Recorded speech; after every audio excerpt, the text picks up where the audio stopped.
Last week we were talking about. I always have to make sure that live uh, symbols on there. Last week we were talking about how to practice, and what's important about what I talked about last week is how you should clear out your schedule and your excuse me, your to-do list. What does this mean? What does this mean? What it means is that, like I said last week, you know, when I saw the floor of our apartment was like full of stuff, I wasn't able to think clearly. Once I cleared the floor, it was like, oh, now I know what to do. Mm-hmm. In everyday life, we have that happening to us. We have a floor that's full of stuff. Yeah. And that could be like one assignment that takes 20 minutes, maybe a reading assignment and it takes another 30 minutes, theory, you know, you got to make a phone call, you got to turn in some medical paper or whatever. You know, like for adults, it's like that. It's like, oh, I got to pick up my daughter, I got to go to groceries, I got this, I got to pick up the dry cleaning. Gotta pay for that bill. I got to pay for that bill. Wait a minute, I don't have money to pay for that bill.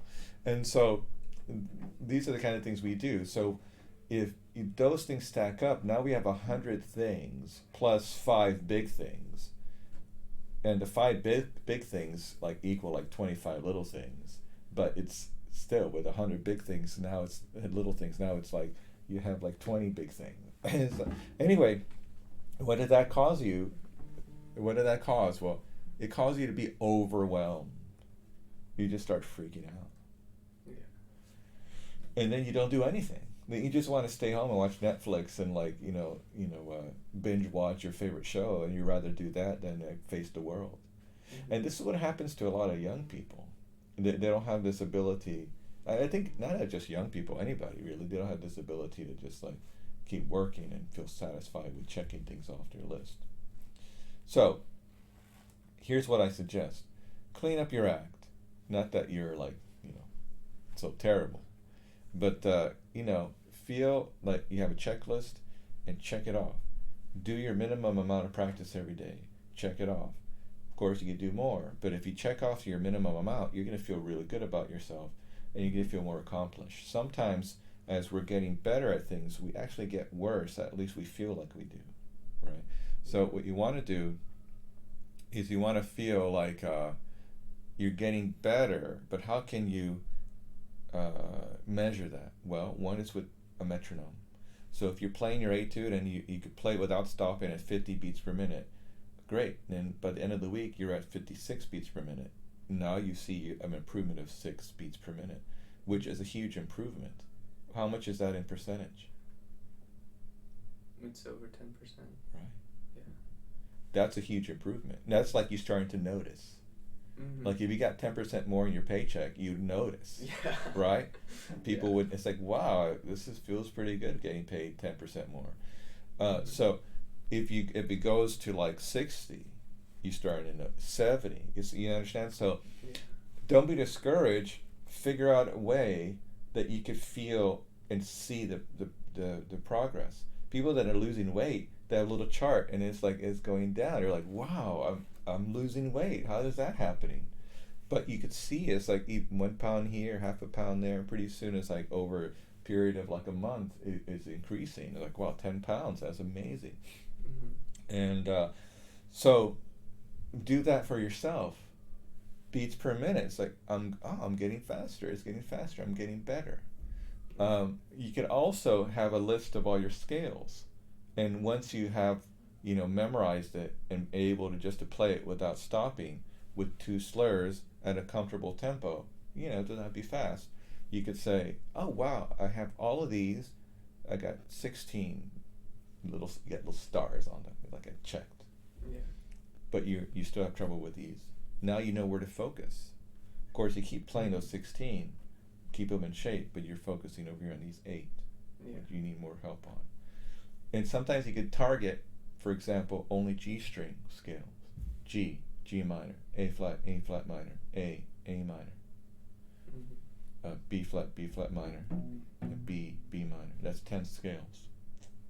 You see, Mhm. and you could just focus on one string.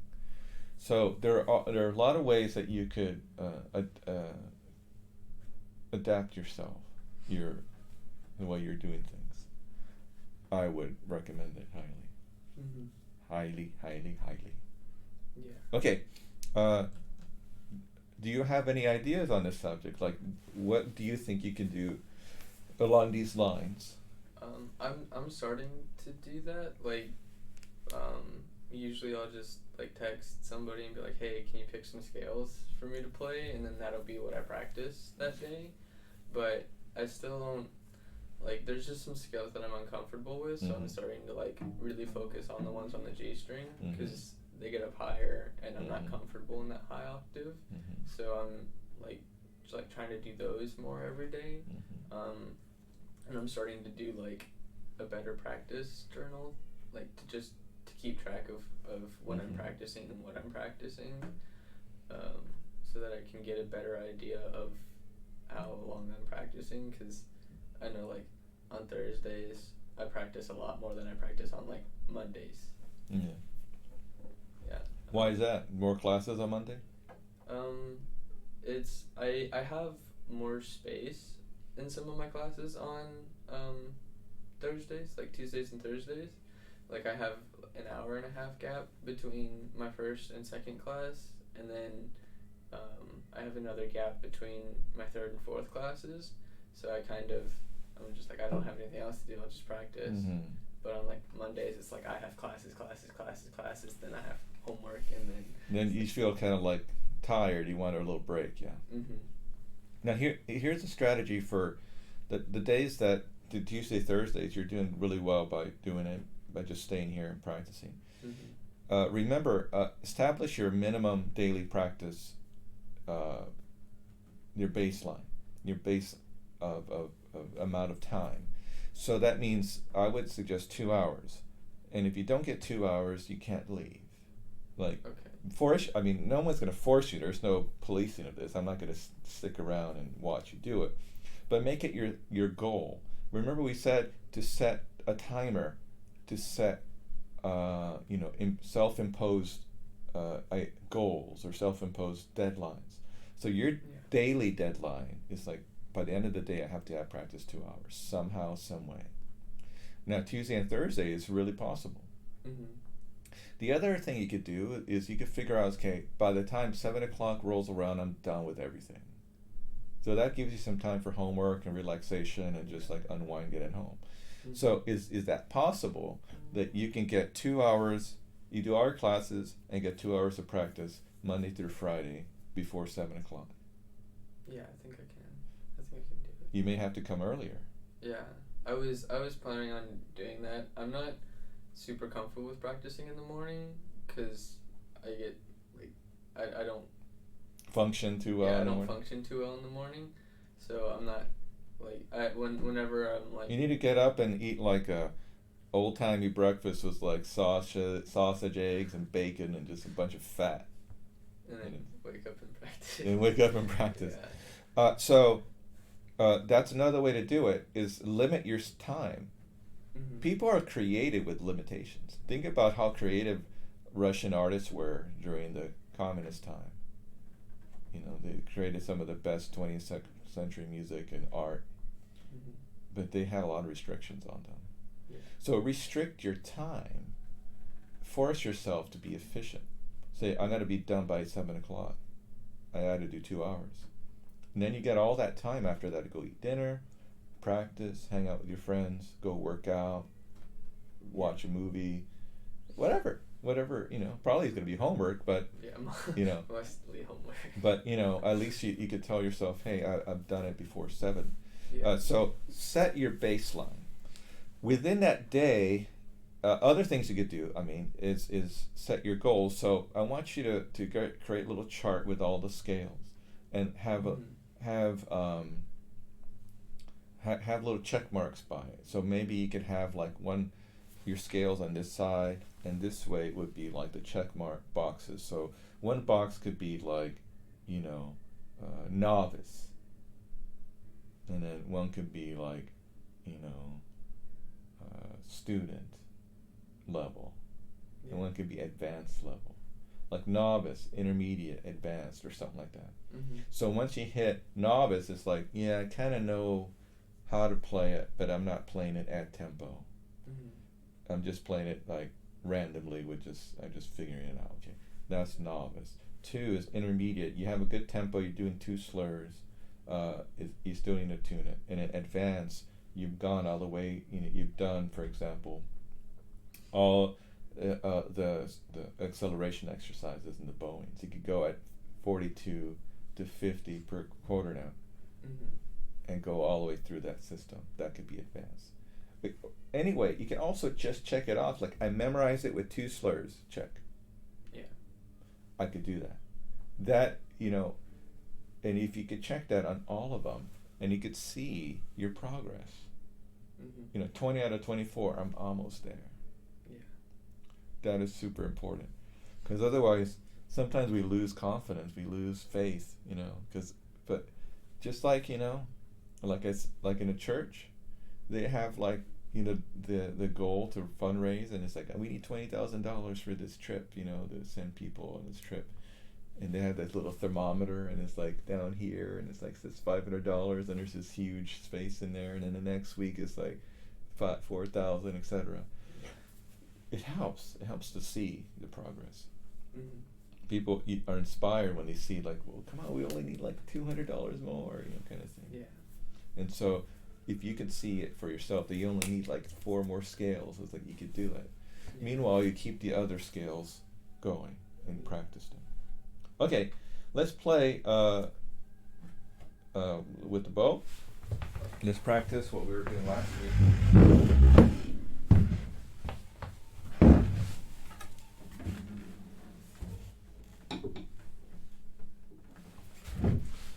Okay, so place your bow on the bridge in the middle of the bow. Remember, as you touch the cello here. So you don't want to be on the C bout or below it, because that means you have a crooked bow. You want to be just right above the C bout, just like that.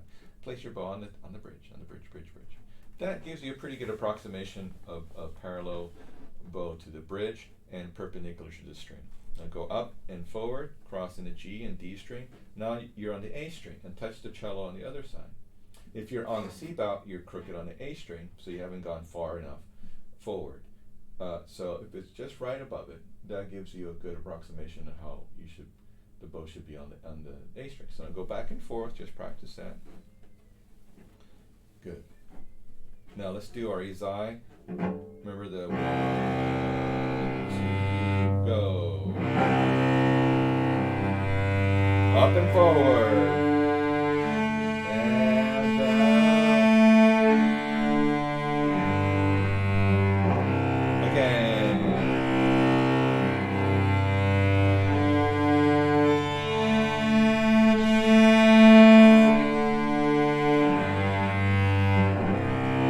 Start on the A string as a down bow. Go. The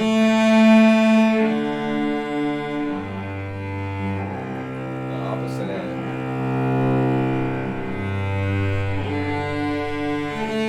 One more time.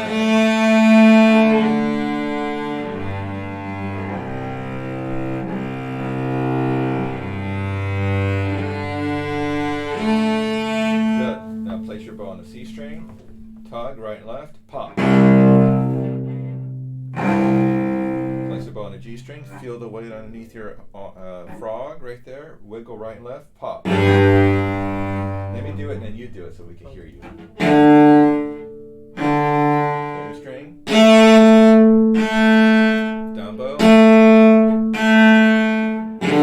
Now when you pop and you push or pull the bow as fast as possible, that you don't have the same pressure on the string. You just start it and pull and ride the wave. Yeah, now feel the pressure there. Let's get that better, both of us. Okay, so now let's open. You have that handout that I gave you? Remember with the string crossing exercises.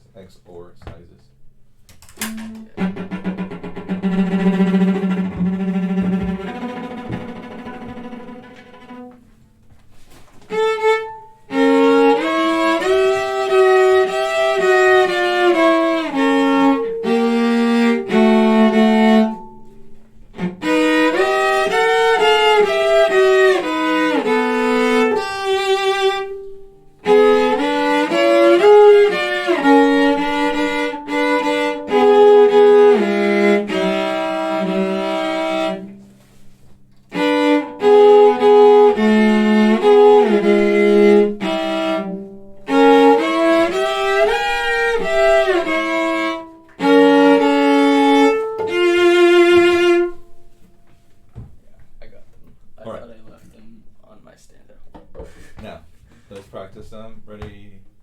First few. Grab it. Whole arm. Move your upper arm. Lead with the upper arm. See? Think of elliptical. See elliptical.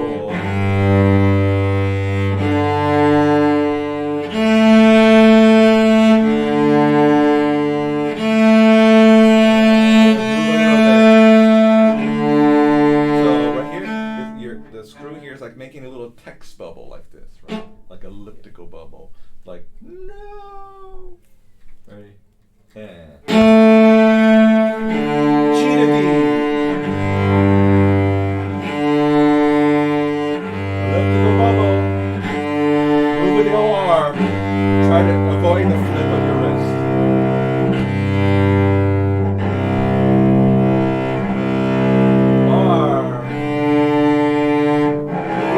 Up and forward. A string.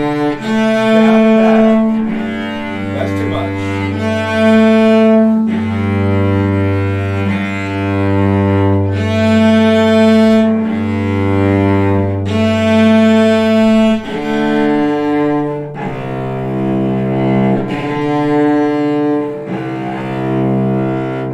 Last one.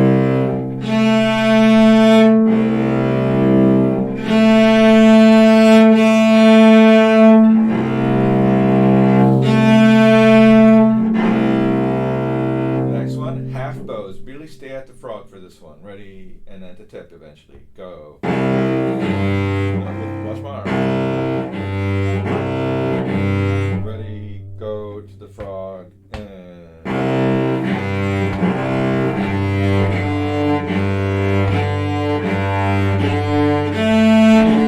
Long bow. Ready? Go.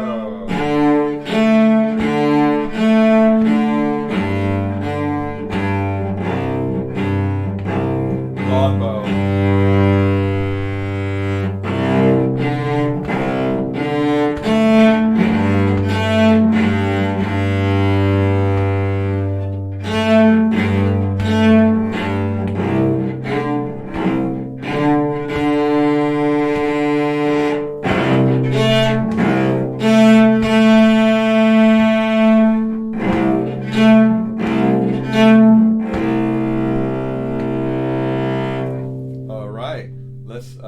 So that's almost good enough to do. Turn the page to the second to last page, I think.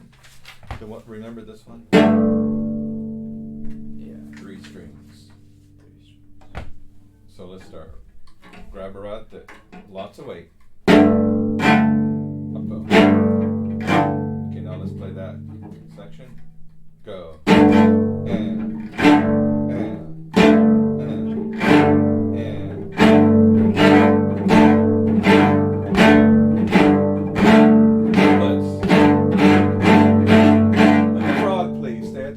Ready, triplets. Okay,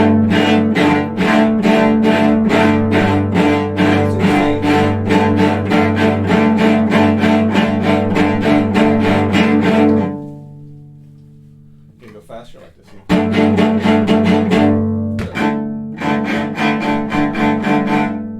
Faster.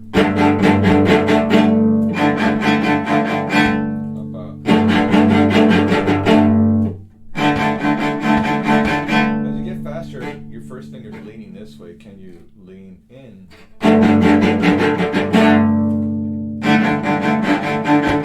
Yeah. Now can you play towards the balance point in the middle of the bow? Like just play like say a note here anywhere. So.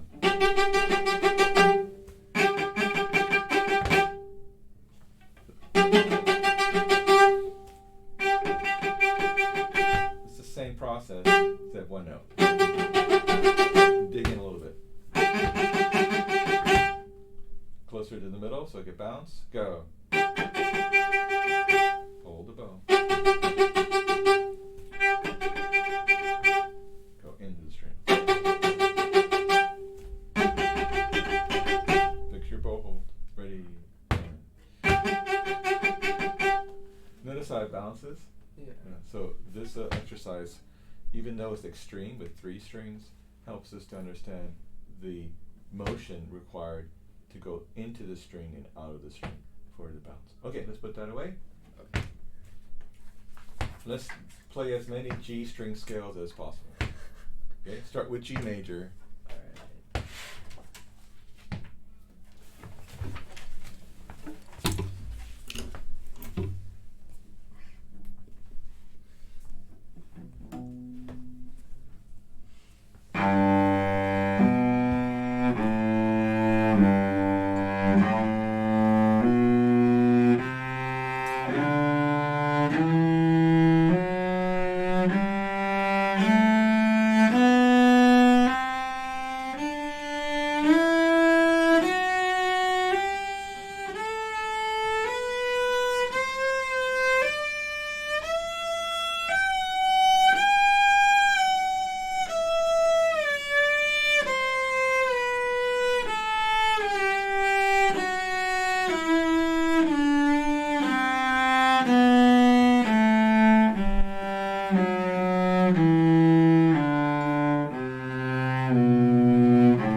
All right, pretty good. Let's go to G minor. Ready, go.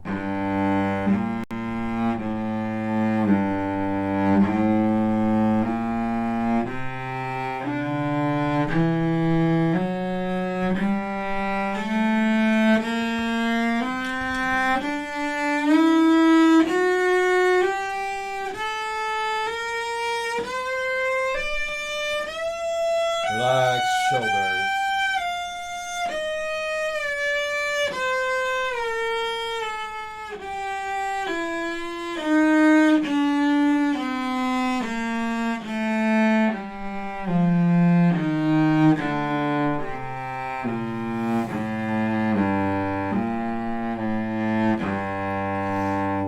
You sounded good, but your bowing was a little bit wild. Yeah.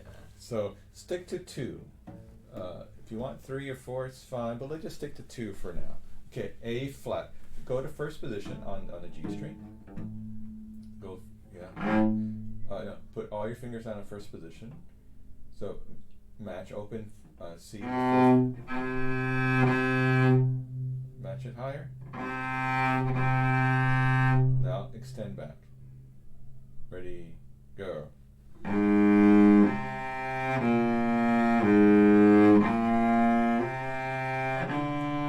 A flat. A flat, sorry. You have it there? Now extend. Go. Start down bow.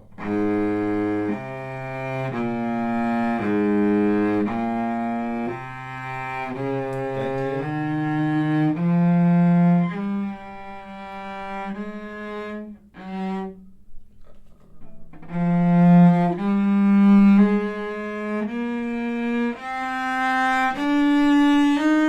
A flat has how many flats? 4. Yeah. Now, when you have no open strings, it's actually easier because it's always the same pattern.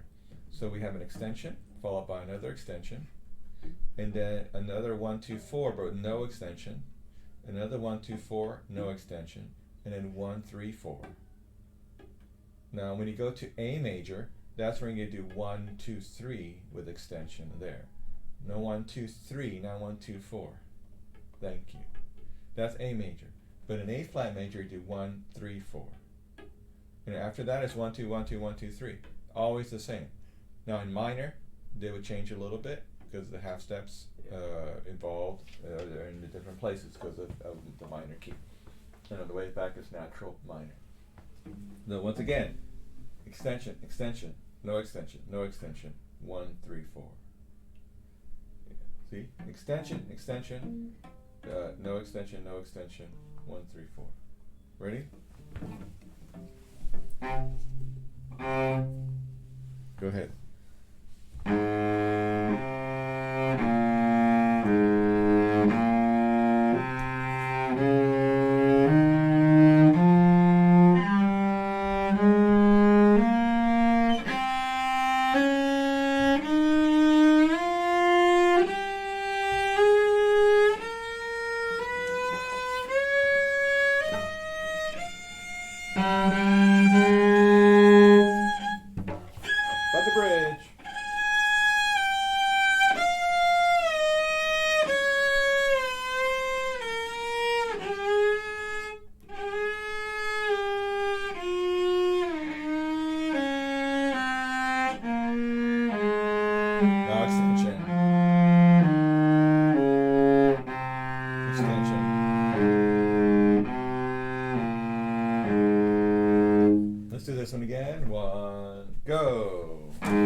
okay, then you do something random. So you need to really focus on the bow. In fact, I know you have to focus on this, but if you focus on the bow, meaning like as if your bow is telling your left hand what to do, that's where you want to be. Okay, so here's one way to practice the upper position. Pick on the A string, let's do all of our scales, just the A string. So we're going to start from C. So each time we're going to start with the correct fingering. Yeah, so for example, like this.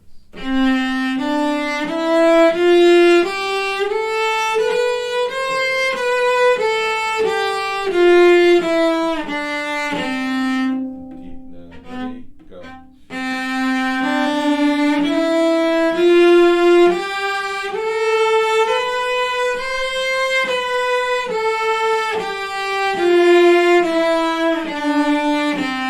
Minor.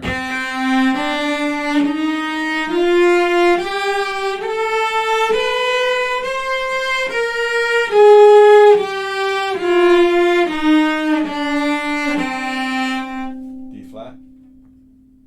Half position for hand.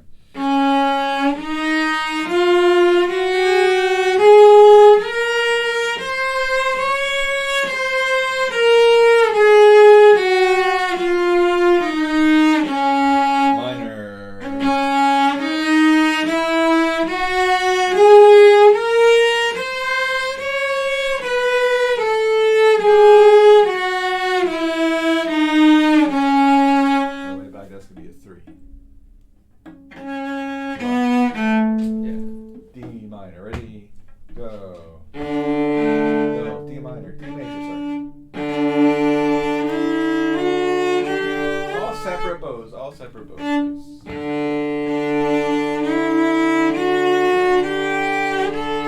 Play the right fingering. Go.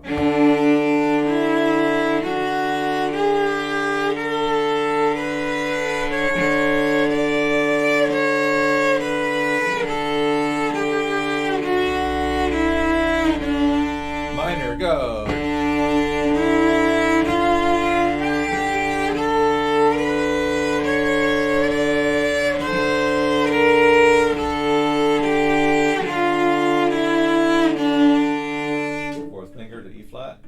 Next one.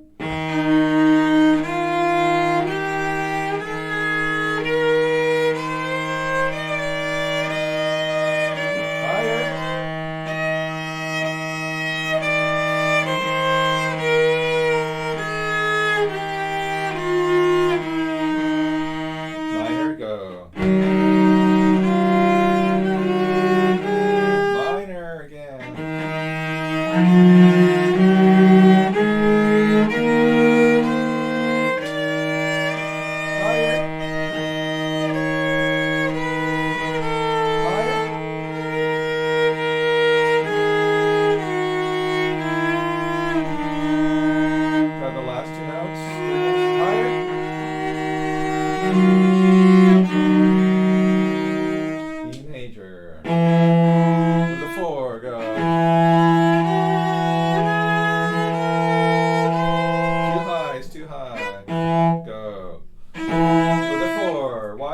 Because that's the way the third octave starts. Go. It's too flat now. Again, gotta work quicker. Go.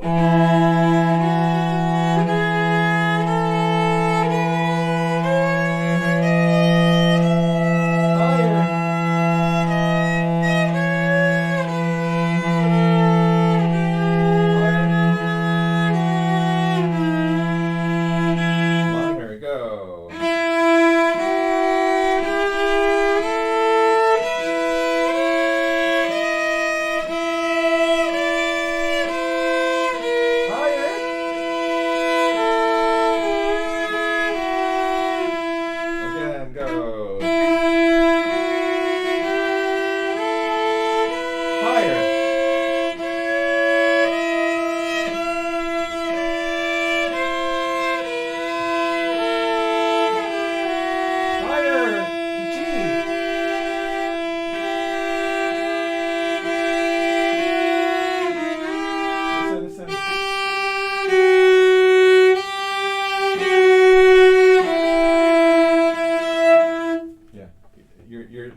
shut down your brain and you're just putting your fingers there, but you have to have your brain on the whole time.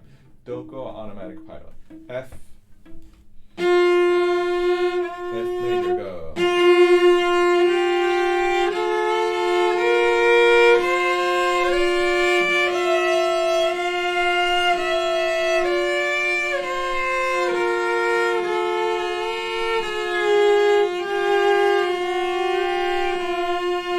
F major, again. Wrong fingering, go. Wrong fingering starts with 4, right? Go.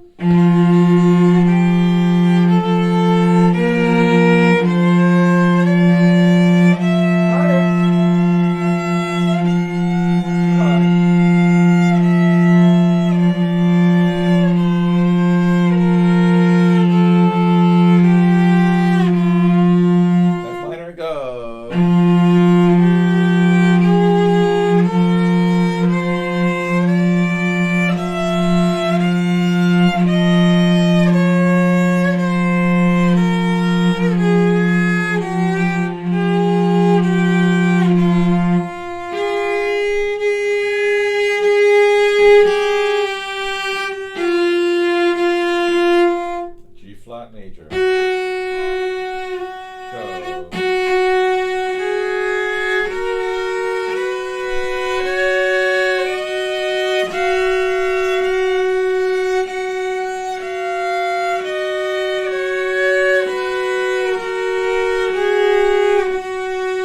Minor.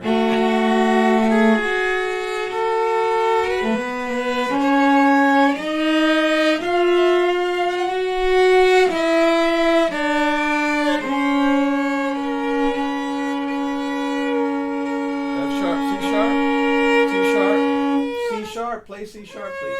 Higher.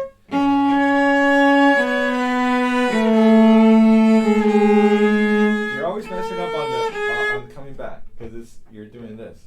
It's half step. It's a lot higher.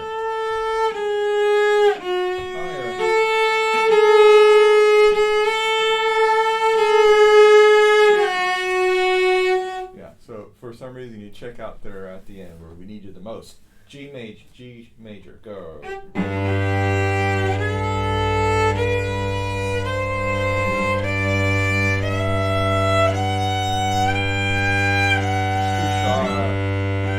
What happens to your second finger when you have those half steps? Yeah, kick it out of the way. Do it again. G major, fourth finger, go.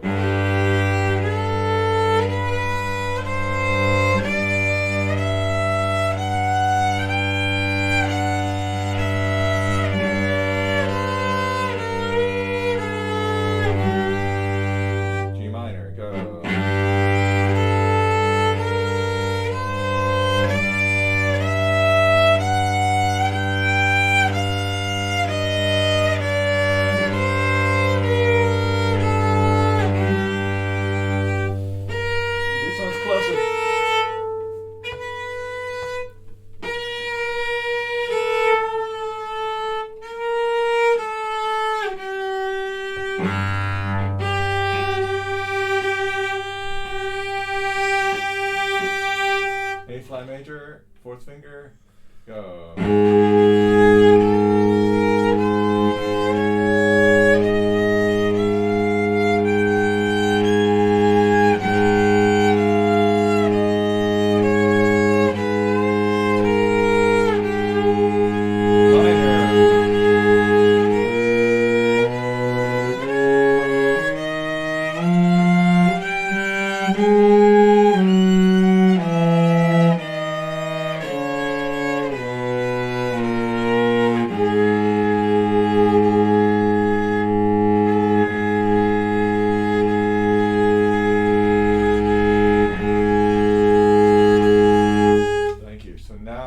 This is where A, B flat, and B start with third finger. Go. Play a harmonic there.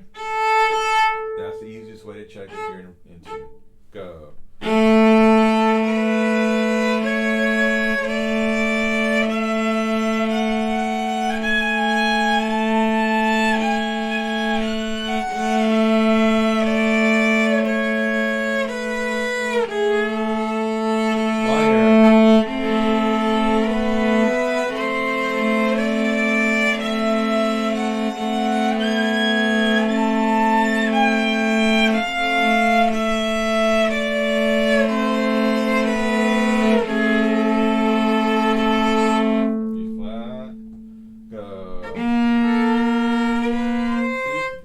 start like start with a good tone. Ready?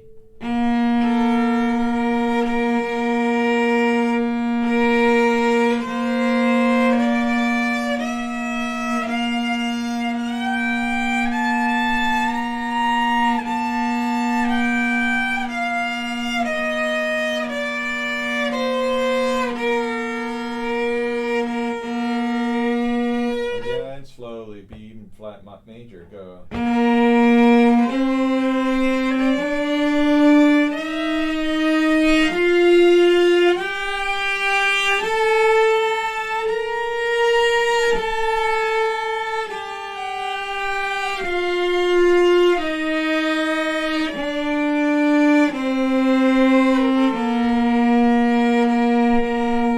Minor.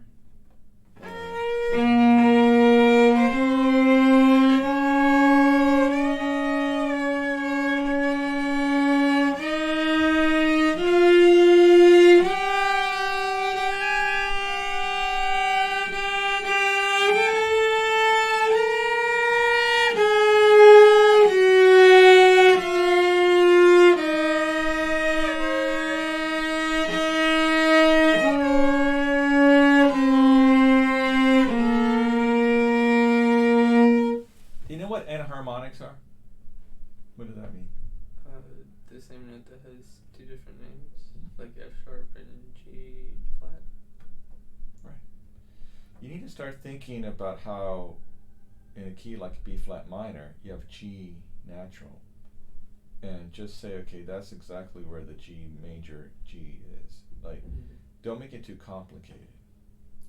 Just think like, oh, go there. Oh, F sharp is like F sharp instead of G flat. So maybe you're not thinking that way. Well, I don't think you are, because you're just kind of sliding into it instead of going there with confidence. Yeah. B major. We have two more. Ready? B major. How do you check B?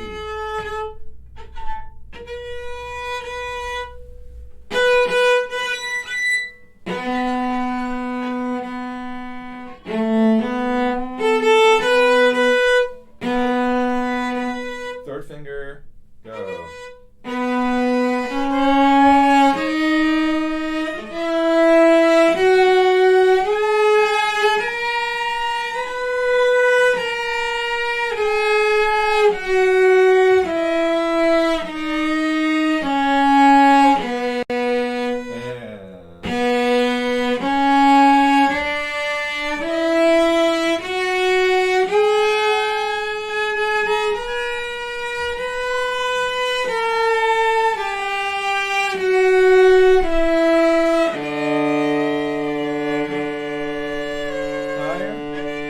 Half step now, very close. Close.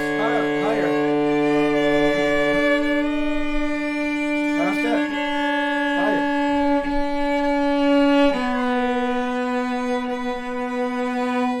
Now, this is just focusing on the A string notes. Now,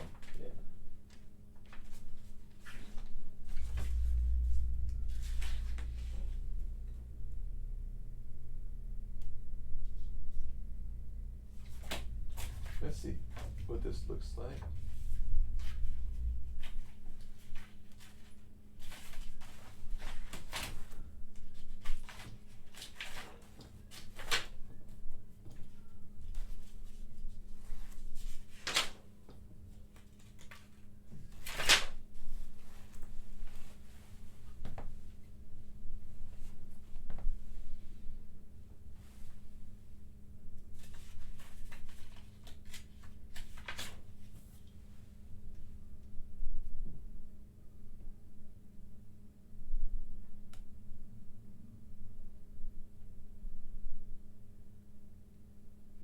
Doesn't quite help us.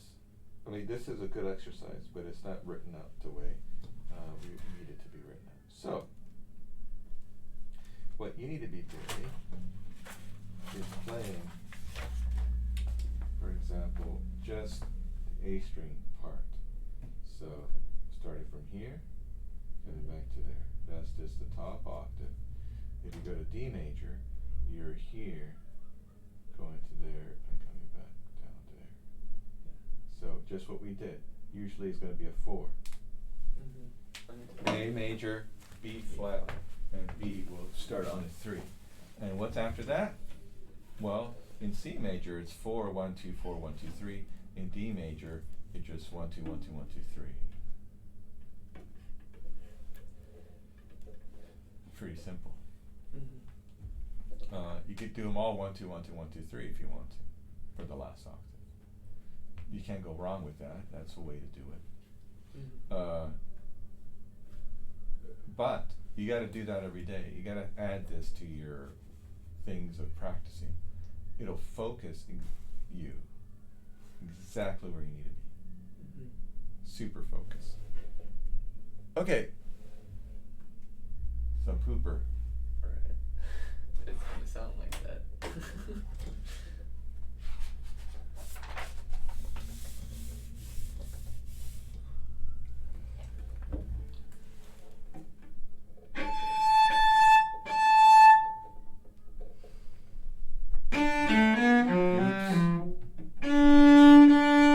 No. Lower.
All right. So you're trying to do about memory, and I commend you for that. Be careful though, because what you're doing is you're playing wrong notes and you're memorizing it incorrectly. So really, really, really be careful about how you memorize it. This week, I want you to play everything super slow with single bows. Okay? Okay. So this week, you need to play with single bows.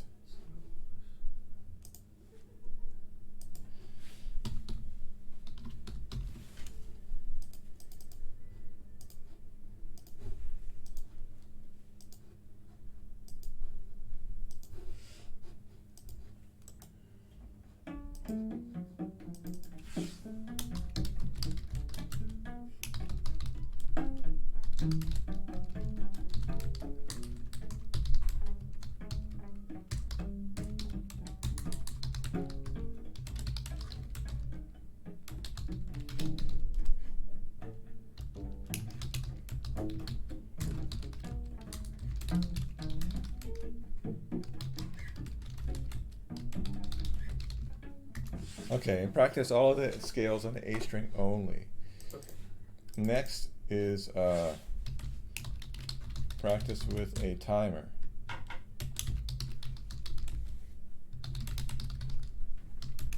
Make a chart out to track your progress on scales. Okay?